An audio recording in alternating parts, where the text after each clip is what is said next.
Good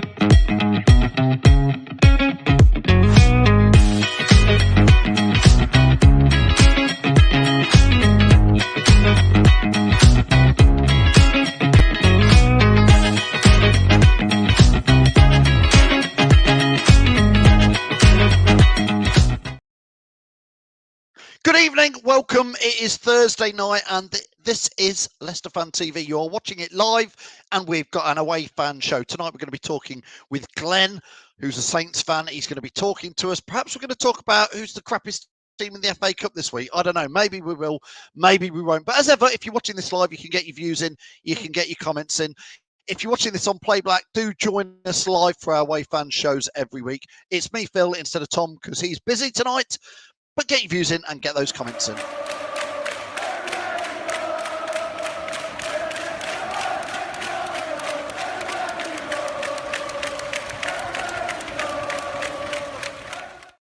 Indeed, it's me, Phil, and here I am. Glenn, welcome to the show. How are you? Yeah, I'm good, mate. Despite going to the game, I heard you say the bit about the crappiest team in the FA Cup. I mean, I didn't see your game, but I would imagine you'd have to go some to get beaten by the team that was 16th in League Two, and we're in the National League last year. So we've set a new low in a season of lows. Glenn, you are. Let's start off by saying you are from Total Saints podcast. Obviously, clearly, I can see you're a massive Southampton fan. Yeah, I mean, well, I think I saw my first game in 1976. I've been a season ticket holder since the early 80s. Not really had a break at all. Well, again, Glenn, my history of Southampton is sketchy because I'm a Leicester fan. But yep. 1976, I believe, was the year, a great year for Southampton. It was. So I went to my first game, which was just after the semi-final. Yeah. We beat Crystal Palace in the semi-final, and then the next game was away at Portsmouth, believe it or not. So my first ever game was at Fratton Park.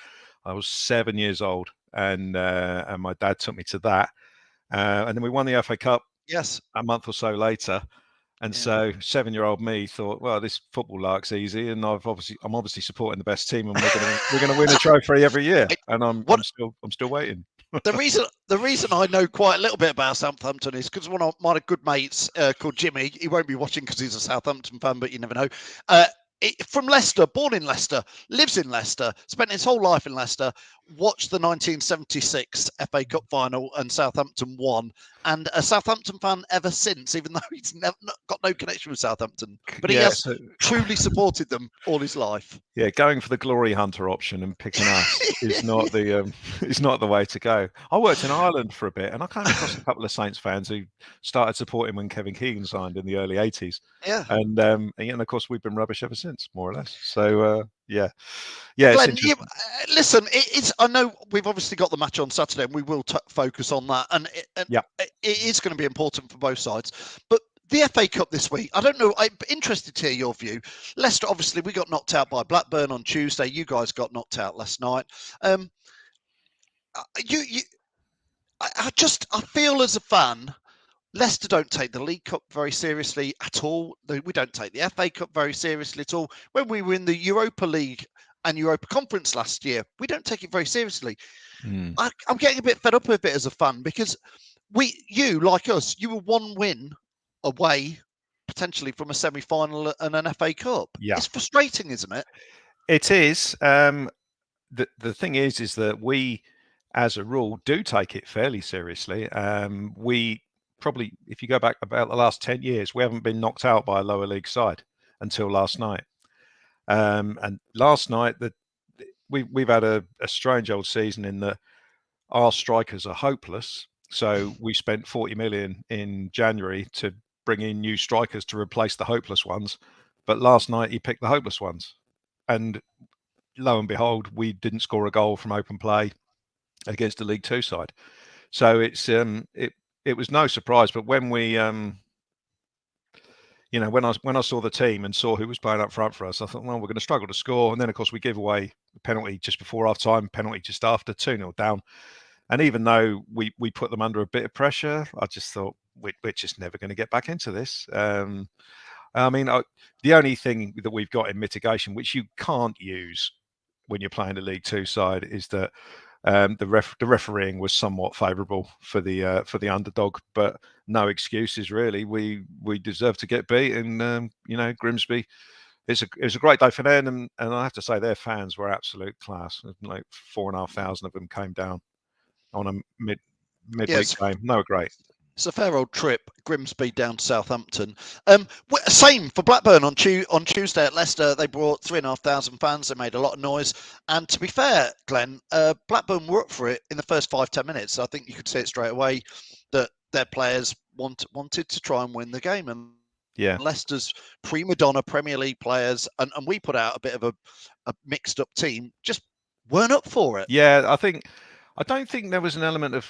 I don't really think that was our problem. I think we didn't underestimate the opposition. I think we underestimated quite how bad a lot of our squad players are. And we got a squad of 30 first-team players. Basically, I could draw a line down the middle of it now and give you 15 that I wouldn't want to play in the last. We got 14 games to save ourselves, basically. And there are a good half of those players that you can't rely on them to have more than what, they might have the odd decent game, but a good Premier League player is someone who can play well for a number of games. And we really haven't got that many of those. We've got a few that can put it in for one game, but that's it. Well, maybe make a little list, and then Leicester can come and buy 2 or 3 of them in the summer. And have them with the waste of money we bought off you, Ryan Bertrand and Yannick Vestergaard. But we'll come on to them in a minute. Saturday. Listen, for all those fans who are watching and then thinking about, maybe for Leicester, maybe it was good that we're out the FA Cup. You're trying to put a silver lining in it. Maybe the same for Southampton. Both teams, I think, have got to focus on Premier League to an extent, and certainly that'll be the line now. How important is Saturday from a Southampton point of view? Well, I'm not putting Leicester down, but it's a game against the team that we should be looking to win this game at home. We've won one game at home all season, and we've got our fixtures turn nasty in a few weeks' time. We've got the likes of Tottenham, them and Arsenal, then Manchester United. So we could well. I mean, it's a miracle to me that we're not 10, 15 points adrift already, because we've been that bad. I think the bottom half of the Premier League this year is dreadful. You look all the way up to someone like Crystal Palace at 12th, and they're falling like a stone at the moment. So you can really see. I don't see Leicester and the likes of West Ham being in the shake-up at the end, but Leicester. Well, that's very kind of you, Glenn, because I'm afraid if you look at the league table, there's, like you say, I reckon there's up to Crystal Palace in 12th. That's effectively 8 teams. Yeah. Who cannot consider themselves safe in any shape. No, but I kind of consider it's 3 from 4. I think Saints and Bournemouth are almost nailed on to go down, and it'll be one of Leeds and Everton. But they're the 4 teams that can't score any goals. Are you genuinely feeling like you are going down then? Oh yeah. Because we went down in 2005, and we're doing a mirror image season at the moment. We've had 3 managers. Maybe we could try and break a record and have a 4th one by the end of the season. But we've had 3 managers. We've played a hell of a lot of games against teams we should have been getting points against, and I think we've had about 4 what you'd consider 6-pointers. We played Villa when they hadn't won for 10 games. We played Notts Forest and they hadn't got a point away from home. And we played Leeds last week, and they'd gone 7 games without a win, lost all 3 games 1-0. And that's the sort of thing we've been doing. We've lost against all the teams that we should have been picking points up against, and eventually we're gonna run out of games, and we've got a run of games coming up, like I said, against the big boys. And the chances of getting a result against them are, you might get 1 result if you're lucky, but no, I think I personally. I see the Leicester game as a bit of a last chance saloon. But I said that when we played Leeds last week. I thought if we'd beaten Leeds on top of beating whoever it was the week before, Chelsea, I thought, maybe we've got a chance. But at some point, we've got to string two results together. And it's that back-to-back wins, isn't it? Yeah. Back-to-back wins. Yeah. I mean, You're saying nobody's cut adrift this season, which is unusual. Most Premier League seasons, one team slips away, and you go, there's one space gone, which is great. This year, if you beat us, Glenn, on Saturday, which obviously I hope you don't, but if you do, you're only 3 points behind us. Yeah, I know, and that's what's remarkable about it, because we one home win all season, and we're not miles adrift. It's mad. I mean, we've picked up some strange results. Like we beat Chelsea twice, which is bizarre. I know they've had their problems this year, but that's bizarre. And of course, we won at Leicester. We've never really got many decent results at your place, and we won there earlier in the season before you really got going. So yeah, there is a chance, but and if we do get a win on Saturday, then we'll once again be thinking, well, maybe we can get back in touch.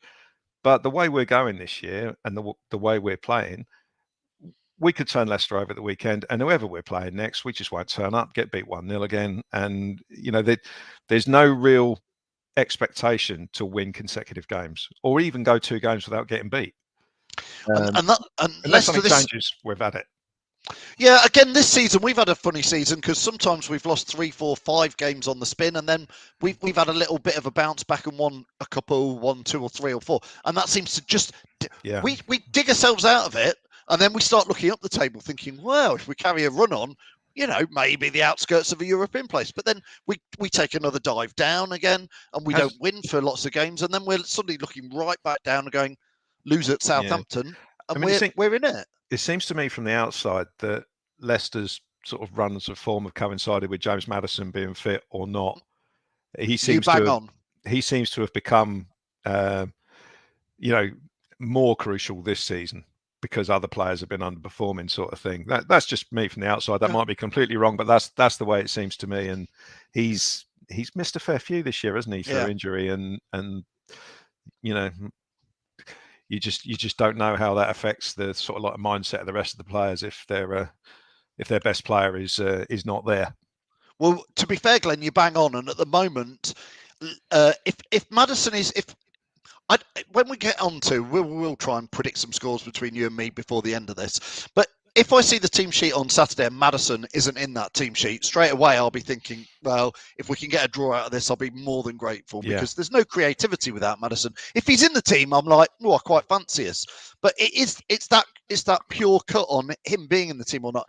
He picked up this injury on the game before the World Cup, and then really he shouldn't have gone to the World Cup, I think, but because he was desperate to go, he went, and then he's obviously done training. He's got a bad knee, and like last weekend he didn't play for us, but the club said he was poorly, but he's not. He's been injured on and off, and I've got no. He may play on Saturday. But if he plays, be a bit fearful, because he is our only real playmaker. Oh yeah. I mean, he's a very good player, and it annoys me more because I don't know if you're aware, but we were in to sign him when you did, or just before you did. No, I didn't know that. No, and, did you? I don't know what fee you paid in the end, but we offered about 10 quid less than that, I think. And we just got blown out of the water financially. And he's always been a player. Whenever I've looked at him sort of playing well for Leicester and scoring goals and whatnot, that I've thought, if only. But he certainly made the right decision from a career point of view. Maybe. I mean, he cost us 20 million. So, like you say, which is a lot of money still in my eyes, but he's proved to be good. I mean, just talking of players, of course, Southampton, I know you must get sick of people saying this, but if we played Southampton FC players who are not at Southampton anymore against the rest of the Premier League, you'd have a damn good side. And somebody put in the comments below, Mark said here, you can't be rubbish. You've been in the Premier League for a good few years, but as a selling club for many years. And we know how it is. Leicester, we're pretty much the same. We have to find gems and then sell them. But it comes to an end. If you've only got to have one season where you get it wrong, you get your recruitment wrong. And to be honest, we've not been brilliant at the recruitment for the last 3 or 4 years. I mean, we've signed a couple of good young players, like Romeo Lavia is an excellent player. And Tino Livramento was as well before he got injured. But for every one of those, there's 5 that you spend 10 million on who don't do anything and are not reliable. I mean, it's a dangerous game signing young players because they tend to get injured. just body not used to men's football. I mean, talk about Romeo Lavia. He played, I think, 2 games of men's football before we signed him. Other than that, it was all sort of under 23 stuff. Yeah. And the same, and Tino Livramento hadn't played 1 game. And I was at the game at Brighton last year when he did his knee, and it was just horrible. And he's not played since, and he's had to have sort of 2 operations. So it's a dangerous game. But what we've done for the last few years is that we've focused on sort of players' resale value when we've signed them. And we haven't thought enough about the here and now. You need your experienced players. And like we sold Oriol Romeo this year. That in hindsight was a disaster, because we've cried out for someone like that in the middle of the park at times to put a tackle in, do the nasty things, kick someone if they needed to be kicked. We just haven't done it. We're too nice. You see other teams getting pulled up by the league for surrounding the referee. That won't be us. I guarantee it. We'll just walk away, bunch of nice boys, and we're too nice, and we've been horribly found out this year. And in January, we've tried to correct it by signing experienced players. But again, we're signing players who play in the Belgian league or played in the Croatian league. And no matter how experienced they are, they've got to get used to playing in the Premier League. And it's which is basically, obviously, football's pretty universal, but it's a higher standard and it's quicker. And some players just don't catch on to it. And sort of that leads me nicely into the Ryan Bertrand, Yannick Vestergaard debate we have as Leicester fans, because when we signed them, I went, yeah, I can see why we signed both of them, because they've got plenty of Premier League experience. They can clearly handle the league. Ryan Bertrand's played at Chelsea, played at a high level with Southampton. Yannick Vestergaard looks a good, solid defender. We questioned slightly, because remember that 9-0 that we did past you, that they were both in that defence, so why go and buy half that defence? But they've been proper flops at Leicester, I'm afraid. Yeah, I mean, sometimes it happens, doesn't it, that players don't work for whatever reason. I think with Ryan Bertrand, he was an excellent player for Saints for a number of years, and he wanted a 2-year contract when his contract ran out, and he wanted 3 years, and we were only offering him 2. Leicester offered him 3, and so he went. But he was beginning to struggle a bit with injuries in his last season with us. That's what's happened with Leicester. Yeah. He's been out for beyond a year, I think. Yeah. Do you know what the injury is, or is it one of those ones that it's just a mystery sort of thing? Where I think it's been knee related, but for many months. Most players, when they say you got an injury and he'll be back in 8 weeks, 12 weeks, 6 months, it's just he's out, and they're like, when's he coming back? And there's no date. So I think he's on the fringes of being back, but I think he's done. You do wonder. I mean, I don't know how old he is now. He must be 32, 33. Something like that. Yeah. You do wonder when players just seem to disappear off the radar, and you never see them in the the media that's released from the club and all that sort of stuff. But I don't have a bad word to say about Ryan Bertrand, to be honest. He was excellent for us for a number of years, and it was a shame when he left, because he was the last sort of reminder of the sort of like really good team we had in 2016 when Ronald Koeman was the manager. Yeah. And when he left, that was kind of the last connection. But Vestergaard, he was a confidence player. He had sort of like big peaks and troughs while he was with us. When he was good, he was very good. But there were you got to play him in a certain way. He's a bit similar to like you had Harry Maguire, didn't you? Where if you defend the edge of your penalty area, he's fine. But as soon as you start trying to push the defensive line up to halfway, forget it, because he's got the turning circle of an oil tanker. That was always the problem with him. But he did a good job for us, and he was a good attacking weapon as well, because if he didn't score headers, he was taking players away because he was so big. He had a very good sort of diagonal pass on him out to the wings. So I think he's the sort of player that you have to use in a certain way. He's a bit of a one-trick pony. It's like we've done similar now. We've signed a 6'7" centre forward. Now that's great if you're going to get down the wings and fire crosses into the box, because that's what he's good at. He's not suddenly going to turn into this player who drops into the number 10 position, turns around and runs it. And that's I think clubs buy players sometimes with no idea of how to use them. or how they're going to fit into the team, and it seems to have been that way with Vestergaard and Rodgers for whatever reason has decided that he's not his man. Because I think you've signed about 3 centre halves since. Well, we had an injury to a young lad, Fofana, who we've since sold to Chelsea for a lot of money. But that happened in pre-season, and obviously that suddenly meant Leicester needed to go and buy a centre half immediately. I can just imagine somebody sitting in Southampton's office and the phone ringing them, going, what? Yeah, Yannick Vestergaard. 15 million. Yeah, you can have him 15 million. 15 million? Yannick, you're off. Yeah, you're off. But anyway, listen, let's have a quick score prediction from you, Glenn, for Saturday, which I wouldn't want to put any of my money on any predictions. No. What would you go for? Well, we have to win. From our point of view, we absolutely have to win. So, and as this has been a season of crushing letdowns so far, I'll go for 1-0 for Leicester in a dreadful game. I mean, part of me just wants us to be put out of our misery.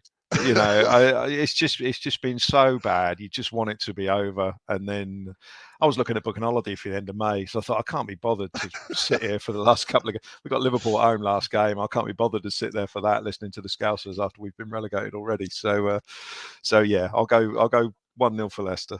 So you'll go 1-0 Leicester.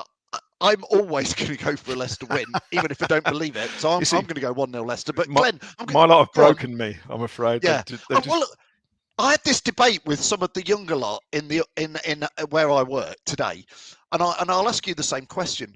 And you can be honest. Would you have took relegation this season with an FA Cup final win? With a win, definitely. Yeah, because so would I. we started off the show talking about 1976. I mean, I was 7 years old then. I'm 54 now, and we've won nothing since then. No. So I'd take a relegation and a cup win, and then a promotion again. And you've got to look on the bright side, and if you do get relegated, you've got to say, okay, well, we'll be back in 2-3 years, whatever, hopefully. Back. So yeah, I'd have taken that. You don't remember much about the seasons where you finished 6th or 8th or whatever. So I'm with you. I would have taken that, but we lost to a load of guys who had blow up fish yesterday. So yeah, it's just the world's gone mad. Yeah, listen, Glenn, just before I let you go, remind everybody where they can follow you and what channels. So Total Saints podcast, you can look that up. Goes out on Spotify. We've got our own YouTube channel as well. We broadcast live. So if you want to watch the post-mortem to the Leicester game, and it will have the Grimsby game in it as well for a laugh for everyone else. That goes out live on the YouTube channel at 7:15 on Sunday. And the sort of audio version of the podcast appears on Spotify and wherever else you get your podcasts. We've got a guy called Alex who does all that stuff, and it's well over my head, so I let him deal with that. I can talk rubbish about football all day, but when it comes to the tech side of things, I let other people who are infinitely better qualified deal with all that. But you can find us on Twitter as well, and I think on Twitter you can find sort of my sort of personal handle if that's what you want to look at. But yeah, so all the usual places. If you want to have a laugh at my despairing tweets about my football club, then yeah, go for that. It might make us Leicester fans feel a bit better about ourselves, but only until after the game on Saturday, when if you win, we don't want to see any of your comments. Glenn, listen, honestly, thanks so much for joining us. It's been great to chat with you. Have a good game and enjoy it on Saturday. All right. Will do. Cheers to Glenn. And thanks everybody who's been watching this. Don't forget, Tom's normally here, away fan shows every Thursday. I'm back on Monday with the Fan Zone show. We'll see you down at the game. Don't forget, we're doing a live watch along on Saturday. And Jamie, it will be live at 10 a.m. on Sunday with the Aftermath show. Thanks again, Glenn. And I'll see you all soon, very, very soon.